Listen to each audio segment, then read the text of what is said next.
Let's get right into it. Number 10, the scarcity effect. Your brain treats unavailable people like limited edition sneakers. Someone ghosts you for 3 days and suddenly they're the most fascinating human being on the planet. They could have the personality of a wet paper bag, but because they're rare, your dopamine system starts throwing a parade. Here's what's happening. Scarcity triggers value perception. It's the same psychological trick that makes you want the last cookie in the jar, even though you weren't hungry 2 seconds ago. When someone's hard to get, your brain interprets that as high value, because evolutionarily speaking, rare resources were worth fighting for. A person who texts back immediately, common, abundant. Your brain yawns. But someone who leaves you on red for 48 hours? Chef's kiss. Suddenly they're mysterious, intriguing, worth obsessing over at 2 a.m. The kicker is that you're not actually attracted to them, you're attracted to the chase. Your brain has confused hard to obtain with worth obtaining, which is why you'll romanticize someone who treats you like an optional side quest while ignoring the person who actually shows up for you. Basically, your brain has the same shopping logic as a Black Friday stampede. Congratulations! Number 9, projection paradise. You know what's easier than getting to know someone? Just making them up entirely. Your brain loves doing this. Someone smiles at you twice, and suddenly you've written their entire biography, planned your wedding, and named your future dog. This is called projection, and it's your brain's way of filling in gaps with fan fiction. You don't actually know if they're kind, funny, or emotionally available, but you assume they are because they have nice eyebrows or laughed at your joke once. Your brain takes microscopic evidence and constructs an entire fantasy person, like building a mansion on a napkin sketch. The psychology here is wild. Humans are pattern-seeking machines. We see incomplete information and our brains auto-complete it, usually with whatever we want to see. That cute barista who remembers your order? In your head, they're a soulful poet who loves rescue dogs and makes homemade pasta. In reality, they've memorized 47 coffee orders because it's literally their job. You're not falling for a real person. You're falling for a highlight reel your imagination directed, produced, and starring someone who said, "Hey" to you at a party. Your brain is basically Netflix, great at creating compelling fiction, terrible at managing your actual relationships. Number 8. Halo effect gone rogue. Here's a fun brain glitch. Attractive people could literally describe their morning cereal and you'd think they're philosophical geniuses. It's called the halo effect, and it's your brain's way of saying, pretty face? Must be a pretty everything. When someone's physically attractive, your brain slaps a giant halo over their entire personality and assumes they're also kind, intelligent, funny, and probably good at taxes. This isn't you being shallow. This is evolutionary wiring gone haywire. Historically, physical attractiveness correlated with health and genetic fitness, so your caveman brain still thinks good-looking equals good person. The problem is modern life doesn't work like that. That person with the jawline of a Greek god might have the emotional depth of a parking meter, but your brain doesn't care. It's already romanticizing the way they chew gum. Every mediocre thing they do gets upgraded in your perception. They text K? Mysterious. They forget your birthday? Probably just busy being amazing. Meanwhile, someone genuinely compatible could be right in front of you, but they don't trigger the same visual fireworks, so your brain files them under friend and moves on. Your brain is basically judging books by covers and then writing 5-star reviews without reading a single page. Number 7. Intermittent reinforcement, aka slot machine love. Imagine if every time you texted someone, they responded with the enthusiasm of a golden retriever. Sounds nice, right? Wrong. Your brain would get bored in approximately 4 days. But someone who's amazing one week and distant the next, that's the good stuff. That's your brain on gambling. This is intermittent reinforcement, the same psychological principle that keeps people glued to slot machines. unpredictable rewards are way more addictive than consistent ones.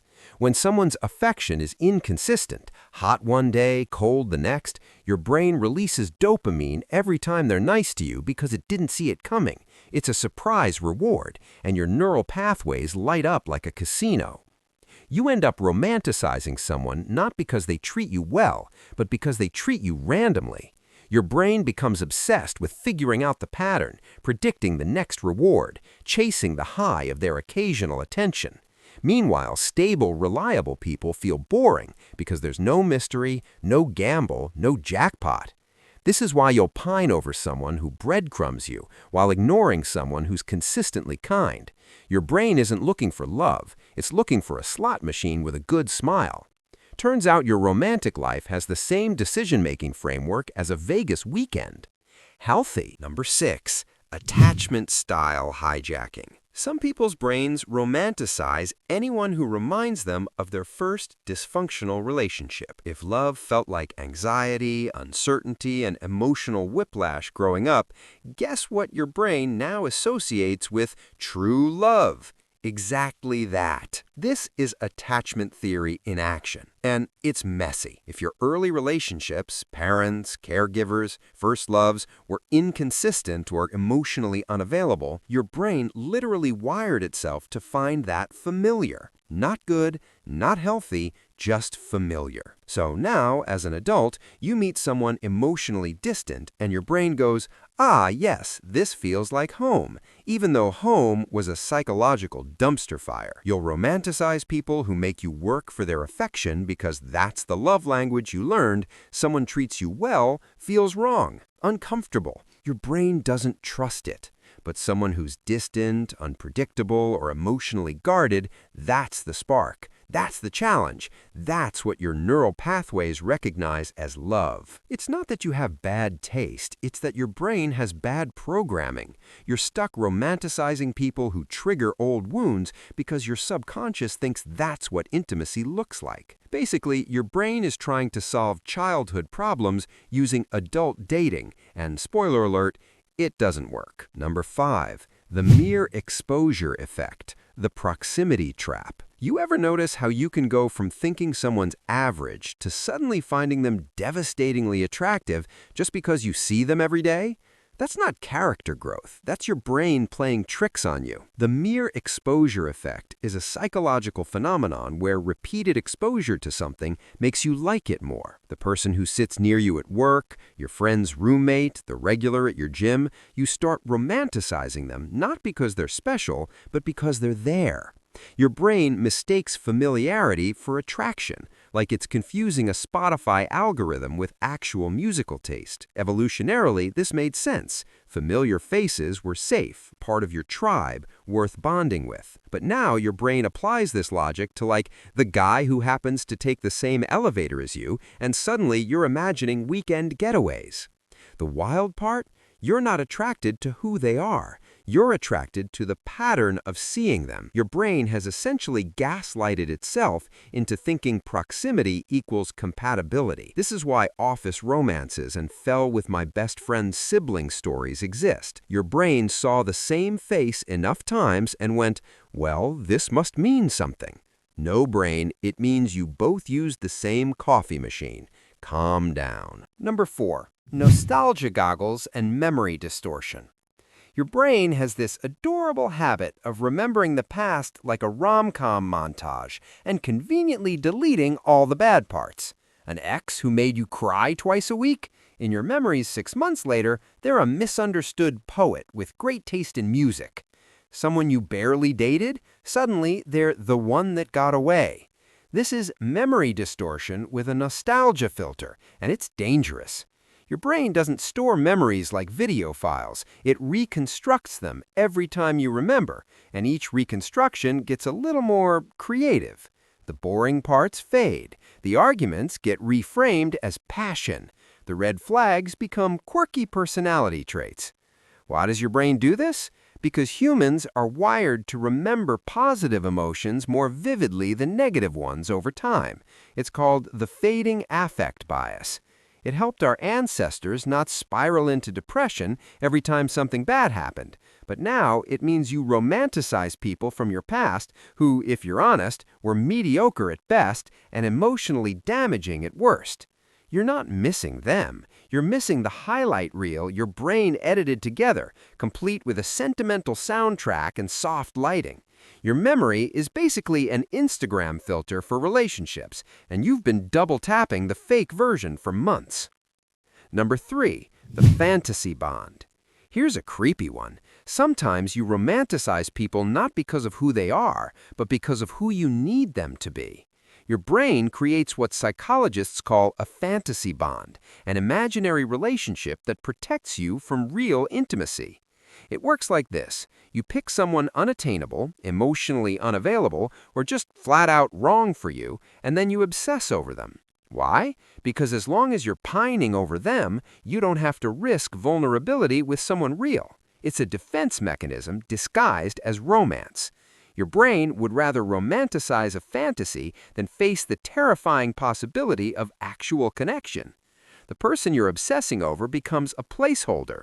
They're not a real partner. They're a shield. You get all the emotional drama, the longing, the what-ifs, without any of the actual risk of being seen, known, or rejected by someone who could genuinely hurt you.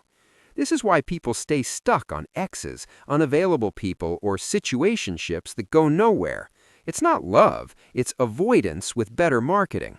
Your brain has essentially created an emotional decoy so convincing that you've mistaken it for the real thing. And the worst part, you might be doing this right now and not even realize it. Number 2, dopamine starvation mode. Your brain on modern life is basically a dopamine junkie scrolling through Instagram at 1 a.m., and when someone, anyone, gives you a hit of attention, your brain treats them like they invented oxygen. Here's the setup. You're overstimulated, understimulated, lonely, and bored all at the same time. Your baseline dopamine is in the gutter because you've been swiping, scrolling, and binge-watching for months. Then someone texts you something mildly flirty, and your brain loses its mind. Suddenly, this person is the most fascinating creature on earth, even though they said like 8 words to you. You're not romanticizing them because they're remarkable. You're romanticizing them because your brain is in dopamine starvation mode and they happen to show up with a snack. It's the psychological equivalent of thinking gas station sushi is gourmet because you haven't eaten in 12 hours. The modern dopamine economy has wrecked your brain's reward system. Normal, healthy interactions don't register anymore. You need unpredictability, novelty, drama, something to spike those levels. So your brain romanticizes anyone who provides that hit, regardless of whether they're actually good for you. You're basically a dopamine-deprived lab rat, and that person who breadcrumbs you, they're the lever you keep pressing, hoping for a reward. Your brain isn't falling in love, it's just really, really desperate for stimulation. Number 1, the illusion of potential. And here's the big one, the absolute heavyweight champion of why your brain romanticizes certain people. Potential. You're not in love with who they are, you're in love with who they could be if they just tried a little harder, healed a little more, or finally saw your value. This is the most insidious trap your brain sets. You meet someone with red flags the size of billboards, but they have potential. They're smart or charming, or they said one vulnerable thing that one time, and your brain goes, okay, but imagine if they got therapy. Imagine if they grew. Imagine the version of them that exists in my head. So you romanticize the future ghost of a person. You're building sandcastles in your mind, casting them as the lead in a redemption arc you're writing. Meanwhile, the actual person in front of you is showing you exactly who they are, but you're too busy romanticizing the rough draft. Psychologists call this the Michelangelo phenomenon, except instead of sculpting marble, you're trying to sculpt a whole human being who didn't ask to be your project. Your brain convinces you that you're the key to unlocking their potential, which is flattering to your ego but devastating to your mental health. You end up in love with a fantasy while tolerating a reality that slowly drains you. And the worst part? The potential you're chasing, it's not even theirs. It's yours, your projection, your hope, your imagination doing overtime. You're not a partner, you're a movie director trying to force someone into a role they never auditioned for. That's all for today.